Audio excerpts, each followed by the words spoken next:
ನಮಸ್ಕಾರ ವೀಕ್ಷಕರೇ, ನಿಮಗೆಲ್ಲರಿಗೂ ನನ್ನ ಯೂಟ್ಯೂಬ್ ಚಾನಲ್ಗೆ ಸ್ವಾಗತ. ಬಯಸದೇ ನೀ ಬಂದೆ ಭಾಗ 33. ಅಲ್ಲಿಂದ ಬಿಡುಗಡೆ ಹೊಂದಬೇಕಾದರೆ ಅವನ ಕಾಣಿಕೆ ಕೊಡಬೇಕಾಗಿತ್ತು. ಅವನ ಕುತ್ತಿಗೆಗೆ ತನ್ನ ಕೈಗಳ ಹಾರವನ್ನು ಹಾಕಿ ಅವನ ಮುಖವನ್ನು ತನ್ನತ್ತ ಬಾಗಿಸಿ ಅವನ 2 ಕೆನ್ನೆಗಳಿಗೂ ಮುತ್ತಿಟ್ಟಳು ಸನಿಹಾ. ನೀನಷ್ಟು ರಿಕ್ವೆಸ್ಟ್ ಮಾಡ್ಕೊಂಡಿರೋದಕ್ಕೆ ಈಗ ಬಿಟ್ಬಿಡ್ತಾ ಇದ್ದೀನಿ, ಇನ್ನೊಂದ್ಸಲ ತೀರಿಸ್ತೀನಿ. ಸನಿಹಾಗೆ ಮನೆಗೆ ಹೊರಡುವ ಆತುರ. ಅವಳು ಮನೆಗೆ ಹೊರಟಾಗ ಅವನು ಅವಳಿಗಡ್ಡವಾಗಿ ನಿಂತ. ನಾನು ತಮಾಷೆ ಮಾಡ್ತಿಲ್ಲ, ಸೀರಿಯಸ್ ಆಗಿ ಹೇಳ್ತಾ ಇರೋದು. ಆಗ ನನಗೆ ನೀನು ಏನೆಲ್ಲ ಕಾಟ ಕೊಟ್ಯೋ ಅದೆಲ್ಲ ನಿಂಗೂ ಕೊಡ್ತೀನಿ. ಆಗ ಅವಳೇನು ಕಾಟ ಕೊಟ್ಟರೂ ಅವನು ತನಗೂ ಅದಕ್ಕೂ ಏನೂ ಸಂಬಂಧವಿಲ್ಲದಂತೆ ಸುಮ್ಮನೆ ಮಲಗಿಕೊಂಡಿದ್ದ. ಈಗದಕ್ಕೆ ಬಡ್ಡಿ ಸಮೇತ ಕೊಡಲು ಸಿದ್ಧನಾಗಿ ನಿಂತಿದ್ದಾನೆ ಸಿದ್ಧಾಂತ್ನ ಮುಖ ಗಂಭೀರವಾಗಿತ್ತು. ಆಗ ಸಿದ್ಧಾಂತ್ ಹೇಗಾದರೂ ಮಾಡಿ ತನ್ನಲ್ಲಿ ಮಾತಾಡಲಿ ಅಥವಾ ಮುನಿಸಿಕೊಂಡು 2 ಏಟು ಕೊಟ್ಟರೂ ಪರವಾಗಿಲ್ಲ ಎಂದು ತನ್ನ ಮನಸ್ಸಿಗೆ ತೋಚಿದಂತೆ ನಡೆದುಕೊಂಡಿದ್ದಳು ಸನಿಹಾ. ಈಗ ಅದರ ಪರಿಣಾಮ ಎದುರಿಸಬೇಕಾಗಿತ್ತು. ಆದರೂ ಧೈರ್ಯ ತಂದುಕೊಂಡು ಹೇಳಿದಳು, ಸಾರಿ ಕಣೋ, ಆಗ ನೀನು ನನ್ನ ಹತ್ರ ಮಾತಾಡ್ತಿರ್ಲಿಲ್ವಲ್ವಾ, ಹೇಗಾದರೂ ಮಾಡಿ ಮಾತಾಡಿಸ್ಬೇಕು ಅನ್ನೋ ಉದ್ದೇಶಕ್ಕೆ ಹಾಗೆ ಮಾಡಿದೆ. ಆದರೆ ಈಗ ನಾನೇನು ನಿನ್ನ ಹತ್ರ ಮುನಿಸ್ಕೊಂಡು ಇಲ್ವಲ್ಲ. ಈಗ ನಿಂಗೇನು ಬೇಕು ಕೇಳು, ಅದನ್ನು ಕೊಟ್ಬಿಟ್ಟೆ ಹೋಗ್ತೀನಿ. ನಾನಾಗಲೇ ಬಂದು ತುಂಬ ಹೊತ್ತಾಯಿತು. ಅಪ್ಪ ಅಮ್ಮ ಇಬ್ಬರು ಕಾಲ್ ಮಾಡ್ತಿದ್ದಾರೆ. ಅಮ್ಮ ಅಂತೂ ತುಂಬ ಗಾಬರಿಯಾಗಿಬಿಟ್ಟಿದ್ದಾರೆ. ನಾನೀಗ ಹೋಗಿ ಅಪ್ಪನಿಗೆ ಏನು ಉತ್ತರ ಹೇಳಬೇಕು ಅಂತ ಯೋಚನೆ ಮಾಡ್ತಾ ಇದ್ದೀನಿ. ನಿನ್ನ ಹತ್ರ ಜಗಳ ಆಡ್ಕೊಂಡು ಬಂದಿದ್ದು ಅಂತಾನೆ ಹೇಳೋದು. ತಂದೆ ಕೊಟ್ಟಿರುವ ಆ ವಿಡಿಯೋ ಫೇಕ್ ಎಂದು ತನಗೆ ಗೊತ್ತಾಗಿದೆ ಎಂದು ತಂದೆಯ ಬಳಿ ಹೇಳುವ ಉದ್ದೇಶ ಇರಲಿಲ್ಲ ಸನಿಹಾಗೆ. ರಾಜಶೇಖರ್ ಅವರು ಮಗಳು ತನ್ನನ್ನು ನಂಬಿದ್ದಾಳೆ ಎಂದೇ ಭಾವಿಸಬೇಕು ಎಂಬುದು ಅವಳ ಉದ್ದೇಶವಾಗಿತ್ತು. ಇಲ್ಲದಿದ್ದಲ್ಲಿ ಅದರಿಂದಾಗಿ ಸಿದ್ಧಾಂತ್ಗೆ ಅಪಾಯವಾಗುವ ಸಾಧ್ಯತೆ ಇತ್ತಲ್ಲ. ತಾನು ಸಿದ್ಧಾಂತ್ನೊಂದಿಗೆ ರಾಜಿಯಾಗಿದ್ದೇನೆ ಎಂದು ಯಾವುದೇ ಕಾರಣಕ್ಕೂ ತಂದೆ ಮತ್ತು ತಾಯಿ ಇಬ್ಬರಿಗೂ ಹೇಳಬಾರದು ಎಂದಂದುಕೊಂಡಳು ಸನಿಹಾ. ಮತ್ತೆ ಇಷ್ಟೊತ್ತು ಏನು ಮಾಡ್ತಾ ಇದ್ದೆ ಅಂತ ಕೇಳಿದರೆ ಏನು ಹೇಳ್ತೀಯಾ? ನಿನ್ನ ಜೊತೆ ಜಗಳಾಡಿ ಮನಸ್ಸು ಕೆಟ್ಟಿತ್ತು, ಅದಕ್ಕೆ ನಾನು ಮನು ಜೊತೆ ಸಿನಿಮಾ ನೋಡೋಕ್ಕೆ ಹೋಗಿದ್ದೆ. ಅದಕ್ಕಾಗಿ ಇಷ್ಟು ಹೊತ್ತಾಯಿತು ಅಂತ ಸುಳ್ಳು ಹೇಳ್ತೀನಿ. ಈಗ ನನ್ನ ಕಷ್ಟ ಏನು ಅಂತ ಅರ್ಥ ಆಯ್ತಲ್ಲ. ಇವತ್ತೊಂದಿನ ನನ್ನ ಬಿಟ್ಬಿಡು, ಆದಷ್ಟು ಬೇಗ ಮತ್ತೆ ಬರ್ತೀನಿ. ಆಗ ಬಡ್ಡಿ ಚಕ್ರಬಡ್ಡಿ ಎಲ್ಲ ಸೇರಿಸಿ ಕಾಟ ಕೊಡು. ನಾನು ಬೇಡ ಅಂತ ಹೇಳಲ್ಲ. ಈ ಕೆಲಸ ಎಲ್ಲ ಮುಗಿದ್ಬಿಡ್ಲಿ. RK ಎಂಟರ್ಪ್ರೈಸಸ್ಸಿಂದ ಅಪ್ಪ ತೆಗೆದ ಫ್ರಿಡ್ಜ್ ಯಾರಿಗೆ ಕೊಟ್ಟಿದ್ದು ಅಂತ ನಿಮ್ಮ ಎದುರುಗಡೆ ಮನೆ ಸುಹಾಸ್ ಏನಾದರೂ ಹೇಳಿದ್ನಾ? ಆ ಬಗ್ಗೆ ಏನಾದರೂ ವಿಚಾರಿಸಿದ್ಯಾ? ಅವಳು ನೆನಪಿಸಿಕೊಂಡು ಕೇಳಿದಳು. ಆದರೆ ಸಿದ್ಧಾಂತ್ಗೆ ಆ ವಿಚಾರದಲ್ಲಿ ಅಂತಹ ಇಂಟರೆಸ್ಟ್ ಏನೂ ಇರಲಿಲ್ಲ. ಅದಕ್ಕೂ ಅವನಿಗೂ ಏನೂ ಸಂಬಂಧವಿರಲಿಲ್ಲವಲ್ಲ. ಆದ್ದರಿಂದ ನಿರಾಸಕ್ತಿ ವಹಿಸಿದ್ದ. ಆದರೆ ಸನಿಹಾಗೆ ಹಾಗಲ್ಲವಲ್ಲ. ತನ್ನ ತಂದೆಗೆ ಬೇರೆ ಹೆಂಗಸಿನ ಜೊತೆಗೆ ಏನಾದರೂ ಸಂಬಂಧವಿದೆಯಾ ಎಂದು ತಿಳಿಯಬೇಕಾಗಿತ್ತು. ಸಾರಿ ಸಾನು, ನನಗೆ ಬೇರೆ ಸ್ವಲ್ಪ ಅರ್ಜೆಂಟ್ ಕೆಲಸ ಇತ್ತು. ಇನ್ನು 1 ವಾರದೊಳಗೆ ತಿಳಿದು ಹೇಳ್ತೀನಿ ಎಂದು ಹೇಳುತ್ತಾ ಅವಳನ್ನು ತನ್ನ ಬಾಹುಗಳಲ್ಲಿ ಬಂಧಿಸಿಕೊಂಡ. ಅಲ್ಲಿಂದ ಬಿಡುಗಡೆ ಹೊಂದಬೇಕಾದರೆ ಅವನ ಕಾಣಿಕೆ ಕೊಡಬೇಕಾಗಿತ್ತು. ಅವನು ಅವಳಿಗಿಂತ ಅರ್ಧ ಅಡಿಗಳಷ್ಟು ಉದ್ದ ಜಾಸ್ತಿ ಇದ್ದುದರಿಂದ ಅವನ ಕೆನ್ನೆ ಅವಳಿಗೆ ಎಟಕುತ್ತಿರಲಿಲ್ಲ. ಅವನ ಕುತ್ತಿಗೆಗೆ ತನ್ನ ಕೈಗಳ ಹಾರವನ್ನು ಹಾಕಿ ಅವನ ಮುಖವನ್ನು ತನ್ನತ್ತ ಬಾಗಿಸಿ ಅವನ 2 ಕೆನ್ನೆಗಳಿಗೂ ಮುತ್ತಿಟ್ಟಳು ಸನಿಹಾ. ನೀನು ಅಷ್ಟು ರಿಕ್ವೆಸ್ಟ್ ಮಾಡ್ಕೊಂಡಿದ್ದಕ್ಕೆ ಈಗ ಬಿಡ್ತಾ ಇದ್ದೀನಿ. ಇನ್ನೊಂದ್ಸಲ ಬಂದಾಗ ಎಲ್ಲ ತೀರಿಸ್ಕೊಂಡ್ಬಿಡ್ತೀನಿ ಎನ್ನುತ್ತಾ ಅವಳನ್ನು ತನ್ನ ಬಂಧನದಿಂದ ಬಿಡುಗಡೆಗೊಳಿಸಿದ್ದ ಸಿದ್ಧಾಂತ್. ಅವನಿಂದ ಬಿಡುಗಡೆ ಹೊಂದಿ ಅಲ್ಲಿಂದ ಹೊರಟಿದ್ದಳು ಸನಿಹಾ. ಇತ್ತ ರಾಜಶೇಖರ್ ಅವರು ಮಗಳಿಗೆ ಪೆನ್ಡ್ರೈವ್ ಕೊಟ್ಟ ಬಳಿಕ ಅವಳ ಮುಖವನ್ನು ಸೂಕ್ಷ್ಮವಾಗಿ ಗಮನಿಸಿದ್ದರಲ್ಲ, ಅವಳು ತೀವ್ರ ಅಸಮಾಧಾನಕ್ಕೆ ಒಳಗಾಗಿದ್ದು ಅವರ ಗಮನಕ್ಕೆ ಬಂದಿತ್ತು. ಅದು ಫೇಕ್ ವಿಡಿಯೋ ಎಂದು ಮಗಳಿಗೆ ಗೊತ್ತಾಗುವ ಸಾಧ್ಯತೆ ಇಲ್ಲ.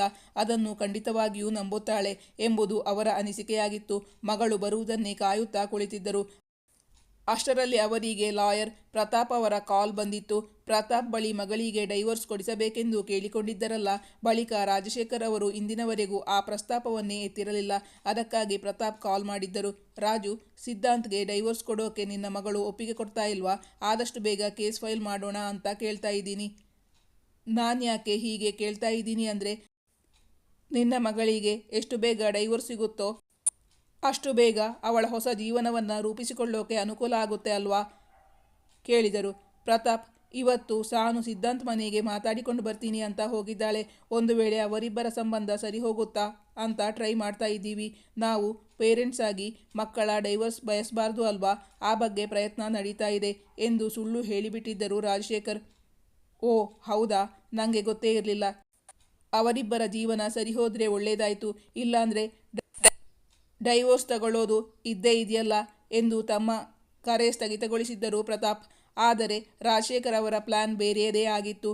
ಅವರು ಮಗಳಿಗೆ ತನ್ನಲ್ಲಿ ಸದಭಿಪ್ರಾಯವಿರಲಿ ಎಂಬ ಕಾರಣಕ್ಕೆ ತಾವು ಮಗಳಿಗೆ ಆದಷ್ಟು ಬೇಗ ಡೈವರ್ಸ್ ಕೊಡಿಸುತ್ತೇನೆ, ಅವಳ ಜೀವನ ಸರಿಪಡಿಸುತ್ತೇನೆ ಎಂದು ಹೇಳಿದ್ದರಷ್ಟೇ. ಅವರ ಉದ್ದೇಶವೇ ಬೇರೆಯಿತ್ತು. ಅವಳ ಕೈಯಲ್ಲಿ ಸೈನ್ ಮಾಡಿಸಿದ್ದ ಡೈವೋರ್ಸ್ ಪೇಪರ್ಗಳನ್ನು ತಮ್ಮ ಕೈಯಲ್ಲೇ ಇಟ್ಟುಕೊಂಡಿದ್ದರು ರಾಜಶೇಖರ್. ಅವರು ಸಿದ್ಧಾಂತ್ನ ಕೊಲೆಗೆ ಸ್ಕೆಚ್ ಹಾಕುತ್ತಿದ್ದರು. ಅದರಿಂದಾಗಿ ಅವರಿಗೆ ತುಂಬ ಲಾಭವಿತ್ತು. ಸಿದ್ಧಾಂತ್ನನ್ನು ಅವಲಂಬಿಸಿ ಅವನ ತಂದೆ ತಾಯಿ ಅಥವಾ ಒಡಹುಟ್ಟಿದವರು ಯಾರೂ ಇರಲಿಲ್ಲ. ಸಿದ್ಧಾಂತ್ ಸತ್ತ ಮೇಲೆ ಅವನ ಸಮಸ್ತ ಆಸ್ತಿಗೂ ಅವನ ಧರ್ಮಪತ್ನಿಯಾಗಿರುವ ಸನಿಹಾಳೆ ಹಕ್ಕುದಾರಳಾಗಿರುತ್ತಾಳೆ ಎಂಬುದು ರಾಜಶೇಖರ್ ಅವರು ತಿಳಿದುಕೊಂಡಿದ್ದರು. ಇದರಿಂದಾಗಿ ಅವರು ಇನ್ವೆಸ್ಟ್ ಮಾಡಿ ಕೈ ಸುಟ್ಟುಕೊಂಡಿದ್ದ ನಗರದ ಹೃದಯ ಭಾಗದಲ್ಲಿದ್ದ ಆ ಕಾಂಪ್ಲೆಕ್ಸ್ ಪ್ರಾಪರ್ಟಿ ಅನಾಯಾಸವಾಗಿ ತಮ್ಮ ಮಗಳ ಹೆಸರಿಗೆ ಬರುತ್ತದೆ. ಮಗಳಿನ್ನೂ ಚಿಕ್ಕವಳು, ಅವಳಿಗೆ ವ್ಯವಹಾರ ಜ್ಞಾನ ಇಲ್ಲ. ಆದ್ದರಿಂದ ಅದನ್ನು ತಮಗೆ ಬೇಕಾದಂತೆ ಉಪಯೋಗಿಸಿಕೊಳ್ಳಬಹುದು ಎಂಬುದು ರಾಜಶೇಖರ್ ಅವರ ಉದ್ದೇಶವಾಗಿತ್ತು. ಸಿದ್ಧಾಂತ್ ಕೂಡ ಈ ವಿಚಾರವಾಗಿ ಯೋಚನೆ ಮಾಡುತ್ತಿದ್ದುದರಿಂದಲೇ ಅವನು ಆಗಾಗ ಸನಿಹಾ ಬಳಿ ತನ್ನ ಸಾವಿನ ಬಗ್ಗೆ ಸೂಚನೆ ಕೊಡುತ್ತಲೇ ಬರುತ್ತಿದ್ದ. ಪಾಪ ಸನಿಹಾಗೆ ತಂದೆಯ ಪ್ಲಾನ್ ಯಾವುದು ಗೊತ್ತೇ ಆಗುತ್ತಿರಲಿಲ್ಲ. ಗಂಟೆ 4 ಮಗಳು ಇನ್ನು ಮನೆಗೆ ಬಾರದ್ದನ್ನು ಕಂಡು ರಾಜಶೇಖರ್ ಪತ್ನಿಯನ್ನು ಕೇಳಿದರು. ಸಾನು ಯಾಕೆ ಇನ್ನೂ ಬಂದಿಲ್ಲ? ನಿಂಗೇನಾದರೂ ಹೇಳಿದ್ಲಾ? ನಾನು ಯಾಕೆ ಕೇಳ್ತಾ ಇದ್ದೀನಿ ಅಂದರೆ, ಆ ಸಿದ್ಧಾಂತ್ ತುಂಬ ತರ್ಲೆ. ಅವನು ಹೇಗಾದರೂ ಮಾಡಿ ನಮ್ಮ ಸಾನೂನ ಉಳಿಸಿಕೊಳ್ಳೋಕೆ ನೋಡ್ತಾ ಇರ್ತಾನೆ. ಅವಳು ಯಾವುದೇ ಕಾರಣಕ್ಕೂ ಅವನ ಮಾತು ನಂಬದೇ ಇರುವಂತಹ ಪ್ರಬಲವಾದ ಅಸ್ತ್ರವನ್ನು ನಾನು ಉಪಯೋಗಿಸಿದ್ದೀನಿ. ಆದರೂ ಅವರಿಗೆ ನಂಬಿಕೆ ಇರಲಿಲ್ಲ. ಆದ್ದರಿಂದ ಪತ್ನಿಯನ್ನು ವಿಚಾರಿಸಿದರು. ಆಗ ಸುಲೋಚನಾ, ನೀವಿವತ್ತು ಅವಳನ್ನು ಒಬ್ಳನ್ನೇ ಸಿದ್ಧಾಂತ್ ಮನೆಗೆ ಕಳಿಸಬಾರ್ದಾಗಿತ್ತು. ನೀವು ಅವಳ ಜೊತೆನೇ ಹೋಗಬಾರ್ದಿತ್ತಾ? ನಿಮಗೆ ಸಮಯ ಇಲ್ಲ ಅಂದರೆ ನಾನಾದರೂ ಹೋಗ್ತಾ ಇದ್ದೆ. ಮಾಡೋದೆಲ್ಲ ಮಾಡಿಬಿಟ್ಟು ಈಗ ನನ್ನ ಕೇಳಿದರೆ ನಾನೇನು ಮಾಡಲಿ? ಅವಳಾಗಲೇ ಸಿದ್ಧಾಂತ್ ಜೊತೆ ಸರಿಯಾಗಿ ಜಗಳ ಆಡ್ಬಿಟ್ಟಿದ್ದಾಳಂತೆ. ಅವನು ಅವಳಿಗೆ ಏನಾದರೂ ತೊಂದರೆ ಕೊಟ್ಟನೇನೋ ಅಂತ ನನಗೆ ಗಾಬರಿ ಆಗ್ತಾ ಇದೆ. ಆದರೆ ಅವಳೀಗ ಅವನ ಮನೆಯಲ್ಲಿ ಇಲ್ವಂತೆ. ಅವಳ ಫ್ರೆಂಡ್ ಜೊತೆ ಎಲ್ಲೋ ಹೋಗ್ತಾ ಇದ್ದೀನಿ ಅಂತ ಸಂದೇಶ ಕಳುಹಿಸಿದ್ದಾಳೆ. ಸಂಜೆ 5 ಗಂಟೆ ಒಳಗೆ ಬಂದುಬಿಡ್ತೀನಿ ಅಂತಾನು ಹೇಳಿದ್ದಾಳೆ. ಪತ್ನಿಯ ದನಿಯಲ್ಲಿದ್ದ ಆತಂಕವನ್ನು ಗುರುತಿಸಿದರು ರಾಜಶೇಖರ್. ಹಾಗಾದರೆ ಇನ್ನೇನು, ಬರುವ ಹೊತ್ತಾಯಿತು. ಬಂದ ಮೇಲೆ ಅವಳನ್ನೇ ಕೇಳ್ತೀನಿ. ಪತ್ನಿಯ ಮಾತಿನಿಂದ ಸಮಾಧಾನಗೊಂಡಿದ್ದರು ರಾಜಶೇಖರ್. ಸನಿಹಾ ಮನೆಗೆ ಬರುತ್ತಲೇ ರಾಜಶೇಖರ್ ಅವರು ಕೇಳಿದರು, ಅಲ್ಲಿ ಏನೇನಾಯ್ತಮ್ಮ? ಅವನು ಜಯಂತಿ ಮನೆಗೆ ಹೋಗಿರುವ ವಿಷಯ ಒಪ್ಪಿಕೊಂಡ ಅಥವಾ ಅಲ್ಲ ಅಂತ ವಾದ ಮಾಡಿದ್ನ? ಅವರಿಗೆ ಕುತೂಹಲ ತಡೆಯಲಾಗದೆ ತಕ್ಷಣವೇ ವಿಚಾರಿಸಿಕೊಂಡಿದ್ದರು. ಅಪ್ಪ, ನಾನು ಅವನಿಗೆ ಈ ವಿಡಿಯೋ ಹಾಕಿ ತೋರಿಸಿದೆ. ಅವನೇನೋ ಅದು ನಾನಲ್ಲ ಅಂತ ಹೇಳ್ತಾ ಇದ್ದ. ಆದರೆ ಬಲವಾದ ಸಾಕ್ಷಿ ನನ್ನ ಕೈಯಲ್ಲಿ ಇತ್ತಲ್ಲ. ಅವನಾಗಿ ಜಯಂತಿಗೆ ಕಾಲ್ ಮಾಡಿದ್ದು, ಅವಳ ಕರೆಗೆ ಉತ್ತರಿಸಿದ್ದು ಅಲ್ಲದೆ ಆ ವಿಡಿಯೋ ಸಾಕ್ಷಿ ಬೇರೆ. ಅವನಿಗೆ ಒಂದು ಮಾತಾಡೋಕ್ಕೂ ಅವಕಾಶ ಕೊಡದೆ ನಾನು ಪ್ರಶ್ನೆಗಳ ಮೇಲೆ ಪ್ರಶ್ನೆ ಹಾಕಿ ಅವನನ್ನು ಸಿಕ್ಕಾಕಿಸಿಬಿಟ್ಟಿದ್ದೆ. ಇನ್ಮುಂದೆ ನನಗೂ ನಿಂಗೂ ಯಾವ ಸಂಬಂಧನೂ ಬೇಡ, ಡೈವೋರ್ಸ್ ನೋಟಿಸ್ ಕಳಿಸ್ತೀನಿ ಅಂತ ಹೇಳಿಬಿಟ್ಟು ಬಂದಿದ್ದೀನಿ. ಅಪ್ಪ, ಆವತ್ತು ನನ್ನ ಹತ್ರ ಡೈವೋರ್ಸ್ ಪೇಪರ್ಸ್ಗೆ ಸೈನ್ ಮಾಡಿಸಿಕೊಂಡಿದ್ದೀರಲ್ಲ, ಅದು ಪ್ರತಾಪ್ ಅಂಕಲ್ ಹತ್ರ ಇದೆಯಾ? ನಾವೀಗ ಅದರ ಬಗ್ಗೆ ಯೋಚನೆ ಮಾಡೋಣ ಬೇಕೆಂದೇ ತಂದೆಯ ಮುಖವನ್ನು ನೋಡುತ್ತಾ ಕೇಳಿದಳು ಸನಿಹಾ. ಅವಳು ಬುದ್ಧಿವಂತಿಕೆಯಿಂದ ತಂದೆಯನ್ನು ಪ್ರಶ್ನಿಸಿದ್ದಳು. ಮಗಳ ಪ್ರಶ್ನೆ ಅನಿರೀಕ್ಷಿತವಾಗಿತ್ತು ರಾಜಶೇಖರ್ಗೆ. ಆಯಿತು, ಆ ವಿಚಾರ ಪ್ರತಾಪ್ ಅಂಕಲ್ ಹತ್ರ ಮಾತಾಡ್ತೀನಿ. ನೀನು ಇದರ ಬಗ್ಗೆ ಜಾಸ್ತಿ ಯೋಚನೆ ಮಾಡೋಕೆ ಹೋಗಬೇಡ. ನಿನ್ನ ಓದಿನ ಕಡೆ ಗಮನ ಹರಿಸು. ಈ ಕೆಲಸಗಳೆಲ್ಲ ನನಗೆ ಇರಲಿ, ಮಗಳಿಗೆ ಹೇಳಿದರು ರಾಜಶೇಖರ್. ಆಯ್ತಪ್ಪ, ಇವತ್ತಿಂದಲೇ ಆ ಬಗ್ಗೆ ಯೋಚನೆ ಮಾಡೋದನ್ನು ಬಿಟ್ಟು ಓದಿನ ಕಡೆ ಗಮನ ಹರಿಸ್ತೀನಿ. ಇವತ್ತಿಡೀ ಸುತ್ತಾಡಿ ನನಗೆ ತುಂಬ ಆಯಾಸವಾಗಿ ಬಿಟ್ಟಿದೆ. ನಾನು ಸ್ವಲ್ಪ ಹೊತ್ತು ಮಲಗಿ ರೆಸ್ಟ್ ತಗೋತೀನಿ ಎಂದು ವಿಧೇಯ ಮಗಳಂತೆ ಉತ್ತರಿಸಿದ್ದಳು ಸನಿಹಾ. ನೀವು ಚಾಪೆಯ ಕೆಳಗೆ ತೂರೋಕೆ ನೋಡಿದರೆ ನಾನು ರಂಗೋಲಿ ಕೆಳಗೆ ತೂರಲೇಬೇಕು ಅಪ್ಪ ಎಂದು ತಂದೆಗೆ ಕೇಳಿಸದಂತೆ ತನ್ನ ಮನದಲ್ಲೇ ಹೇಳಿಕೊಂಡಳು ಸನಿಹಾ. ತಾವಂದುಕೊಂಡಂತೆ ಎಲ್ಲವೂ ನಡೆಯುತ್ತಿದೆ ಎಂದು ಸಂತೃಪ್ತರಾಗಿದ್ದರು ರಾಜಶೇಖರ್. ಮಗಳ ಬಳಿ ಹೇಳಿದರು, ಆಯಿತು ಪುಟ್ಟ, ನೀನು ನಿನ್ನ ಜಾಗ್ರತೆಯಲ್ಲಿ ಇರು. ನಿನ್ನ ಬೆನ್ನ ಹಿಂದೆ ನಾನಿರ್ತೀನಿ. ಅಪ್ಪ, ನೀವು 2 ತಲೆಯ ನಾಗರಹಾವು ಅಂತ ನನಗೆ ಈಗಾಗಲೇ ಗೊತ್ತಾಗಿದೆ. ಆದರೆ ನಿಮ್ಮ ಹಾಗೆ ನಾಟಕ ಮಾಡುವುದು ಮತ್ತು ಸುಳ್ಳು ಹೇಳುವುದನ್ನು ನಾನು ಕಲಿತುಕೊಂಡಿದ್ದೀನಿ. ಇಲ್ಲಾಂದರೆ ನಿಮ್ಮ ಜೊತೆ ಸೆಣಸಾಡೋದು ಅಷ್ಟು ಸುಲಭ ಅಲ್ಲ ಅಂತ ನನಗೂ ಗೊತ್ತಾಗಿದೆ. ನೀವು ಹೇಳಿದ್ದಕ್ಕೆಲ್ಲ ಎಸ್ ಬಾಸ್ ಅಂತ ಹೇಳಿಕೊಂಡು ಬಿದ್ದಿರೋಕೆ ನಾನು ಅಮ್ಮ ಅಲ್ಲ, ನಾನು ಸನಿಹಾ ಸಿದ್ಧಾಂತ್ ಎಂದು ತನ್ನ ಮನಸ್ಸಲ್ಲೇ ಹೇಳಿಕೊಂಡಳು. ಇದಾವುದು ರಾಜಶೇಖರ್ ಅವರಿಗೆ ಗೊತ್ತಾಗಲಿಲ್ಲ. ಇತ್ತ ತನ್ನ ಮನೆಯಿಂದ ಸನಿಹಾ ಹೊರಟು ಹೋದ ಬಳಿಕ ಮನೆ ಖಾಲಿಯಾದಂತೆನಿಸಿತು ಸಿದ್ಧಾಂತ್ಗೆ. ಈ ಹುಡುಗಿ ತನ್ನನ್ನು ಪೂರ್ತಿಯಾಗಿ ಆವರಿಸಿಬಿಟ್ಟಿದ್ದಾಳೆ. ಅವನಿಗೆ ಈಗ ಹೊತ್ತು ಹೋಗದಾಯಿತು. ಅವಳೊಂದಿಗೆ ಇಂದು ಕಳೆದ ಮಧುರ ಕ್ಷಣಗಳನ್ನು ನೆನೆಸುತ್ತಾ ಅವನ ತುಟಿಯಂಚಿನಲ್ಲಿ ತುಂಟ ನಗು ಅರಳಿತು. ಆಗ ತನ್ನನ್ನು ಮಣಿಸಲೆಂದು ಹರಸಾಹಸ ಪಟ್ಟ ಹುಡುಗಿಯ ನೆನಪಾಯಿತು ಅವನಿಗೆ. ಪಾಪ, ತಲೆಗೆ ತಣ್ಣೀರು ಹಾಕಿಕೊಂಡು ನಡುಗುತ್ತಾ ನಿಂತಿದ್ದಳು. ಸಾನು, ನಾನ್ಯಾವತ್ತೋ ನಿಂಗೆ ಸೋತ್ಬಿಟ್ಟಿದ್ದೀನಿ. ಸೋಲೋದ್ರಲ್ಲೂ ಸುಖ ಇದೆ ಅಂತ ನನಗೆ ಇವತ್ತೇ ಅರ್ಥ ಆಗಿದ್ದು ಎಂದು ಹೇಳಿದ. ಆದರೆ ಅದನ್ನು ಕೇಳಲು ಸನಿಹಾ ಅವನ ಬಳಿ ಇರಲಿಲ್ಲವಲ್ಲ. ಈಗ ಹೇಗಿದ್ದಾಳೋ?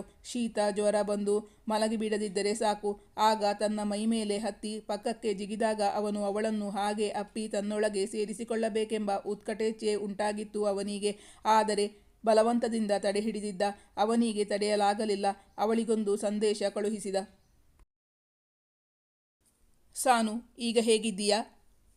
ಕೋಲ್ಡ್ ಫೀವರ್ ಏನೂ ಇಲ್ಲ ತಾನೇ? ತುಂಬ ಆಯಾಸವಾಗಿದೆ ಎಂದು ಮಲಗಿದ್ದ ಸನಿಹಾಗೆ ತನ್ನ ಸೆಲ್ಫೋನ್ಗೆ ಯಾರದೋ ಸಂದೇಶ ಬಂದಂತಾಗಿ ತೆರೆದು ನೋಡಲು ಅದು ಸಿದ್ಧಾಂತ್ನ ಸಂದೇಶವಾಗಿತ್ತು. ಅವನ ಆತಂಕ ಅವಳಿಗೆ ಅರ್ಥವಾಗಿತ್ತು. ಇಲ್ಲ ಸಿದ್ಧಾಂತ್, ನಾನು ಚೆನ್ನಾಗಿದ್ದೀನಿ. ಸ್ವಲ್ಪ ಆಯಾಸವಾಗಿತ್ತು ಅಂತ ಮಲ್ಕೊಂಡಿದ್ದೀನಿ. ನೀನು ಏನು ಮಾಡ್ತಿದ್ದೀಯಾ? ಅವನನ್ನು ಪ್ರಶ್ನಿಸಿದಳು. ಸಾನು, ನಾನು ಚೆನ್ನಾಗಿದ್ದೀನಿ ಅಂತ ಹೇಳೋಕೆ ಸಾಧ್ಯನೇ ಆಗ್ತಿಲ್ಲ. ಯಾಕೆಂದರೆ ಒಬ್ಳು ಹುಡುಗಿ ನನ್ನ ತುಂಬ ಕಾಡಿಸ್ತಿದ್ದಾಳೆ. ನಿನ್ನ ಸಹಾಯದ ನಿರೀಕ್ಷೆಯಲ್ಲಿ, ನಿನ್ನ ಸಿದ್ಧಾಂತ್ ಎಂದು ಕಳುಹಿಸಿದ್ದ. ಅದನ್ನು ನೋಡುತ್ತಲೇ ಅವಳಿಗೆ ನಗು ಉಕ್ಕಿ ಬಂದಿತ್ತು. I am really sorry Siddhant. ಇದಕ್ಕೆ ನನ್ನಿಂದ ಯಾವ ಸಹಾಯವೂ ಸಿಗಲ್ಲ. ಆ ಹುಡುಗಿ ಹತ್ರ ಸಿದ್ಧಾರ್ಥ್ ಈಗ ತುಂಬ ಕೆಟ್ಟು ಹೋಗ್ಬಿಟ್ಟಿದ್ದಾನೆ. ಇನ್ನೂ ಕಾಟ ಕೊಡು, ಅವನಿಗೆ ನಿದ್ದೆ ಮಾಡೋಕೆ ಬಿಡಬೇಡ ಅಂತ ಹೇಳ್ತೀನಿ ಎಂದು ಪ್ರತ್ಯುತ್ತರಿಸಿದ್ದಳು. ಕೋತಿ ತಾನು ಕೆಡೋದಲ್ಲದೆ ಇಡೀ ಹಿಂಡನ್ನೇ ಕೆಡಿಸಿದಂತೆ ಹಾಗಾಗಿದೆ ನನ್ನ ಪರಿಸ್ಥಿತಿ. ಈ ಸಿದ್ಧಾಂತ್ ತುಂಬ ಸಾಧು ಸ್ವಭಾವದ ಹುಡುಗ. ಆ ಹುಡುಗಿನೇ ತರಲೆ ಜಾಸ್ತಿ. ಆ ಹುಡುಗಿಯಿಂದಾನೇ ಹಾಳಾಗ್ತಾ ಇರೋದು. ಅದಲ್ಲಿ ತನ್ನದೇನೂ ತಪ್ಪಿಲ್ಲ, ತಪ್ಪೆಲ್ಲ ಅವಳದೇ ಎಂಬರ್ಥದಲ್ಲಿ ಹೇಳಿದ್ದ ಸಿದ್ಧಾಂತ್. ಅವಳು ಸಿಟ್ಟುಗೊಂಡ ಮುಖದ ಇಮೋಜಿಯೊಂದನ್ನು ಕಳುಹಿಸಿದ್ದಳು. ಅವನು ತನ್ನನ್ನು ಕೋತಿಗೆ ಹೋಲಿಸಿದ್ದು ಅವಳಿಗೆ ಇನ್ನಿಲ್ಲದ ಸಿಟ್ಟು ಬಂದುಬಿಟ್ಟಿತ್ತು. ಅವಳ ಸಿಟ್ಟಿಗೆ ಅವನ ನಗು ಉತ್ತರವಾಗಿ ಬಂದಿತ್ತು. ಫೋನ್ನಲ್ಲಿ ಅವರಿಬ್ಬರ ಮಾತುಕತೆ ಮುಂದುವರಿದಿತ್ತು.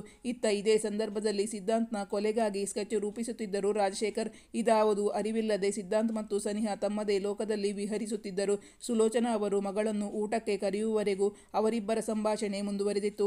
ಅದಾದ ಬಳಿಕ ಸಿದ್ಧಾಂತ್ ಗೇಟ್ ಲಾಕ್ ಮಾಡಲೆಂದು ಮನೆಯಿಂದ ಹೊರಬಂದ ಸಂದರ್ಭದಲ್ಲಿ ಸುಹಾಸ್ ಕೂಡ ತನ್ನ ಬೈಕನ್ನು ಗೇಟ್ನೊಳಗೆ ತೆಗೆದುಕೊಂಡು ಹೋಗಲೆಂದು ಬಂದಿದ್ದ.